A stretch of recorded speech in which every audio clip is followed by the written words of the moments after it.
Salut les potos, ravi de vous retrouver sur la chaîne YouTube Parlons Foot. Très bon dimanche à tous, j'espère que vous allez tous très bien.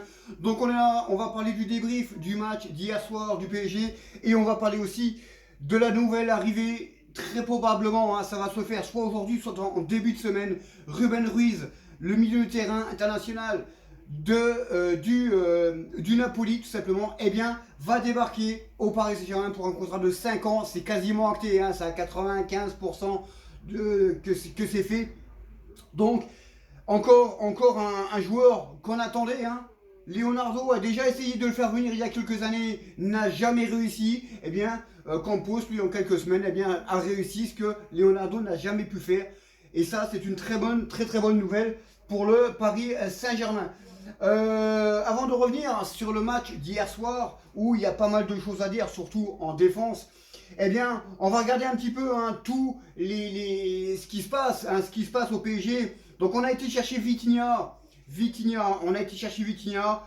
Franchement, c'est un coup exceptionnel. 22 ans, transféré du FC Porto pour 40 millions d'euros.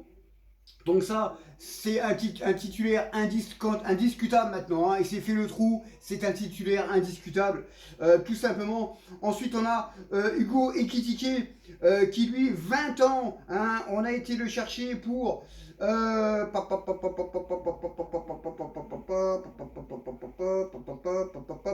bah c'est pas marqué. C'est pas marqué bien. Ah oui, non, c'est un prêt. C'est un prêt avec une option d'achat.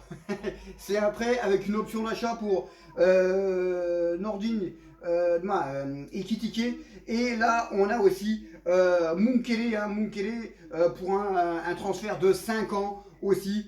Donc, franchement, il n'y a pas de star bling bling, sans oublier Renato Sanchez, qui a joué hier soir et qui a marqué son premier but. Il est rentré quelques minutes après, il mettait son premier but. Mais c'est des transferts pour le PSG, c'est des transferts intelligents. C'est vraiment des transferts intelligents. T'as pas de star, c'est des jeunes joueurs et c'est des joueurs qui en veulent et c'est des joueurs qui apportent. Et quand tu vois Munkele, même Ekitike, pour l'instant il joue pas beaucoup, mais quand il rentre, on voit qu'il a faim. Quand tu vois Vitinha, c'est vraiment quelque chose. Ça change beaucoup de choses. C'est pas la peine d'acheter des stars, c'est pas la peine d'acheter des joueurs à 80 millions d'euros. Il y a plein de joueurs où ils avaient 20-21 ans, ils ont acheté ça à 80-90 millions d'euros, et puis à un moment donné, ça descend, ça ne fait plus rien. Là, le PSG a joué le coup finalement très bien, avec des bonnes recrues, des joueurs qui en veulent et qui sont chers, qui ne sont pas chers, tout simplement. Donc voilà. Alors maintenant, on va revenir sur le match d'hier soir. Alors, encore une fois, masterclass du PSG.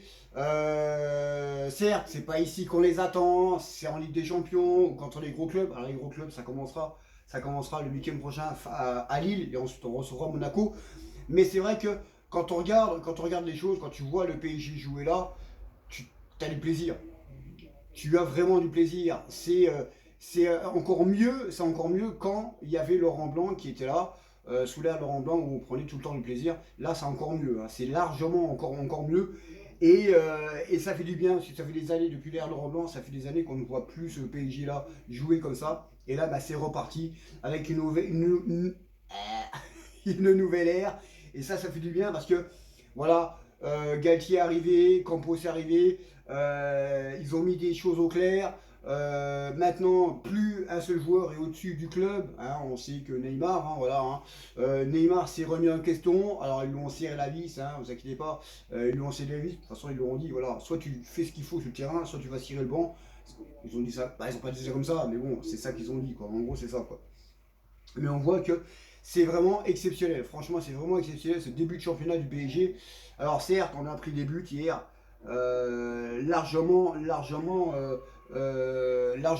où on n'aurait pas dû les prendre. Alors la défense, on voit que Kimpembe, c'est une catastrophe. Il faut le dégager, ce joueur-là. Il faut dégager Kimpembe, parce que sur le match-là, et déjà même l'autre match, c'est une catastrophe. Hier, c'est sa faute. Alors, c'est la faute de la défense, Mais c'est la grosse faute de Kimpembe, tout simplement. Il a fait des erreurs dans le match, mais c'est incroyable ce mec-là. C'est incroyable. Alors que ce soit un Titi ou pas un Titi, il faut qu'il dégage. Voilà, il faut qu'il dégage, tout simplement. Et il faut tout faire pour faire venir Milan Skriniar, tout simplement. Voilà. Donc, on va voir un peu comment ça va se passer. On va voir un peu comment ça va se passer. Là, on a un milieu de terrain. Donc, si Fabien Ruiz vient au milieu de terrain, il faudra encore un défenseur et un attaquant. Parce qu'il faut encore un attaquant, tout simplement. Il faut un vrai neuf pour le mettre vraiment en pointe. Donc voilà, donc tout est au beau fixe. Alors hier, on a tapé du poing sur Donnarumma. Bah, sur Donnarumma, les buts qu'il prend hier, c'est pas vraiment de sa faute, quoi. Le premier, bon, bah, il bloque pas le ballon, puis le ballon revient dans les plis du Montpellierin. Et puis le deuxième but, bah, c'est pas de sa faute, hein. C'est la faute des défenseurs parce qu'ils ne font pas leur travail, tout simplement. Donc après, voilà. Mais c'est vrai que Donnarumma, depuis l'Euro, bon, bah, même depuis la Ligue des Champions face au Real, voilà, c'est pas. Surtout en relance au pied. Relance au pied, c'est pas évident, c'est pas top. Alors, il faut alors qu'il travaille. Mais Galtier a dit, hein, Galtier a dit, pour l'instant, bah, c'est Donnarumma, en espérant que. Alors, il faut surtout pas faire vendre. Il faut surtout pas vendre Keylor Navas, tout simplement. Parce que, eh bien, si Donnarumma ne convient pas, en sachant qu'il est numéro un, ben, Navas redeviendra numéro un, hein, et c'est Galtier qui l'a dit, tout simplement. Donc il ne faut pas vendre Keylor Navas. Alors oui, on sait que la saison dernière, Keylor Navas aussi, lui, bah, a fait des erreurs. Il a fait aussi des erreurs et quelques matchs quand il a joué. Donc voilà, donc c'est pas, voilà, il faut qu'ils se remettent en question tous les deux et il faut qu'on trouve un bon système. Et puis, alors je dis pas qu'ils se tapent dans les pattes, mais bon, voilà, il faut qu'ils s'entendent et qu'ils travaillent ensemble pour essayer de s'améliorer tout simplement sur les deux. Voilà, parce que voilà, tout le monde parle des gardiens. Ouais, moi je veux Donnarumma, moi je veux Keylor Navas. Voilà, il faut que les mecs travaillent tout simplement et puis qu'ils deviennent bons, très très bons, et en tout, en l'air, au pied et puis partout, tout simplement. Donc voilà, donc masterclass encore une fois du PSG, masterclass de Neymar. Alors Neymar, on sait que il s'est fait larguer par sa copine, tous les machins. Bon après les meufs là, ils sont avec les mecs comme ça, c'est pour le pognon, hein, ils s'en battent les couilles du reste, ils s'en battent les couilles du reste. Mais c'est vrai que quand on voit Neymar, encore une fois, hier il aurait pu mettre un triplé, il met un doublé. euh, voilà, hein, ça fait du bien de lui avoir tapé sur la gueule en lui disant écoute mon gars, ça fait 5 ans que t'es là, t'as quasiment rien foutu, maintenant tu bouges le cul, autrement tu vas se tirer le banc mec. Bah là maintenant bah, il se bouge le cul. Donc voilà, donc ça fait vraiment, vraiment plaisir. Encore un très bon Messi hier. Alors, on a vu un Kylian Mbappé qui est rentré, bon, qui a raté un penalty, qui a mis son but, mais on voyait qu'il tirait un petit peu la gueule. Donc voilà, donc il est à court de forme, parce que bon, il a pas joué l'autre fois. Après, voilà, apparemment, il y aurait des petits soucis familiaux, ou je sais pas trop quoi. Mais je m'inquiète pas, voilà, je m'inquiète pas pour lui, il va revenir, voilà, il va revenir, faut pas s'inquiéter, voilà, tout le monde peut passer à côté d'un truc où ben, ça ne va pas, où il y a un petit souci de famille ou un machin comme ça, voilà, des fois, bah, tu joues, mais tu n'es pas en forme, tu as la tête ailleurs, bah, hier soir on voyait bien qu'il avait vraiment la tête ailleurs et que ça n'allait pas vraiment, même sur le but, hein, il a pas fêté le truc, donc voilà, donc c'est juste une petite passe, hein, et je pense que le week-end prochain ça va revenir. Tout simplement. Et puis quand tu vois Vitinha il a fait son trou. Vitinha, lui, il a pas cherché à comprendre, hein. Il est arrivé, il s'est mis au milieu de terrain, il s'est placé. Maintenant, bah, je suis là, j'y reste, hein. Plus personne ne prend ma place, j'y reste. Et quand tu vois la connexion avec Marco Verratti, eh bien c'est une très très bonne connexion. Donc voilà, donc ça fait vraiment plaisir. Maintenant, on verra bien un peu comment ça va se passer pour les matchs prochains et surtout contre les gros matchs. Hein. Gros match arrive, hein, face à Lille et face à Monaco. Et surtout, on attend les matchs de Ligue des Champions, hein. Bientôt, hein, dans une semaine et demie, je crois, même une semaine et demie, eh bien, on va avoir le tirage de la Ligue des Champions. Donc voilà. Mais ça fait vraiment plaisir, hein, ça fait vraiment plaisir de voir ce PSG là jouer. Parce que ça joue bien, ça s'arrête pas de. Alors, la défense, le deuxième, troisième but, ouais, bah, ils se sont un petit peu arrêtés parce que ça mène 3-0. Mais tu ne dois pas t'arrêter, tu ne dois pas t'arrêter. C'est vrai que les deux buts qu'on prend, surtout le dernier, c'est la faute des défenseurs et c'est la faute surtout de Kimpembe, hein, qui ne fait pas ce qu'il faut. Mais dans l'ensemble, c'est une très très bonne début de saison. Franchement, on peut pas nier, hein, 10 buts en deux matchs. 2 encaissés.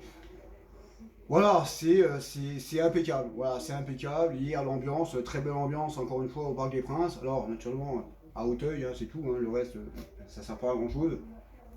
Donc voilà, donc que du bonheur, que du bonheur, que du plaisir de voir ce club jouer comme ça, ces joueurs jouer comme ça. Et puis, on sent l'amour de Galtier, hein, on sent que ben, il est là, il fait ce qu'il faut. Il essaie de comprendre les joueurs, il fait confiance, il discute, voilà. Et puis, si tout va bien, tout va bien. Mais à un moment donné, si tout va mal, si un joueur, mettons, je sais pas, on va prendre Mbappé ou Neymar ou n'importe qui, s'il fait pas ce qu'il faut sur le terrain, tu sors, mon gars, tu vas cirer le banc, et puis tu travailles, puis on verra par la suite si tu vas revenir. Voilà, donc ça va se faire. Mais voilà, pour l'instant, tout est bien, tout est rose, et bah, pourvu que ça dure. Voilà, pourvu que ça dure, tout simplement. Donc voilà les potos, donc c'était ce débrief hein, du match d'hier soir, et puis aussi un petit coup sur le mercato. Et Ruben Ruiz, eh bien, le milieu de terrain, va débarquer au Paris Saint-Germain pour un contrat de 5 ans. Un transfert équivalent à 35-30 millions d'euros, et bien Campos lui l'a fait baisser à 25 millions d'euros. C'est très très bien. C'est un joueur de classe mondiale, hein, c'est un international, donc c'est ce qu'il nous fallait. Voilà, c'est ce qu'il nous fallait encore une fois. Donc il ne nous manquera que 2 joueurs, tout simplement, un défenseur, donc un défenseur central éventuellement qui puisse jouer à droite à gauche. Mais à droite à gauche, on a ce qu'il faut, hein, on a ce qu'il faut. Et après, s'il peut être polyvalent, c'est encore mieux. Hein. Et il nous faut encore un attaquant, donc il nous faut encore 2 recrues, tout simplement. Donc voilà, donc l'info c'est Ruben Ruiz qui devrait probablement 95% de chances de rejoindre le Paris Saint-Germain pour un contrat de 5 ans. Sur ce les poteaux, ben moi je vous laisse. Passer un très bon dimanche, un très bon week-end prolongé, hein, parce que demain c'est férié, donc personne ne travaille, parce qu'il y en a qui travaillent, ils ne travaillent pas. Et puis n'oubliez pas de mettre un pouce et surtout abonnez-vous. L'objectif c'est d'atteindre les 1000 abonnés pour pouvoir faire la Coupe du Monde au Qatar.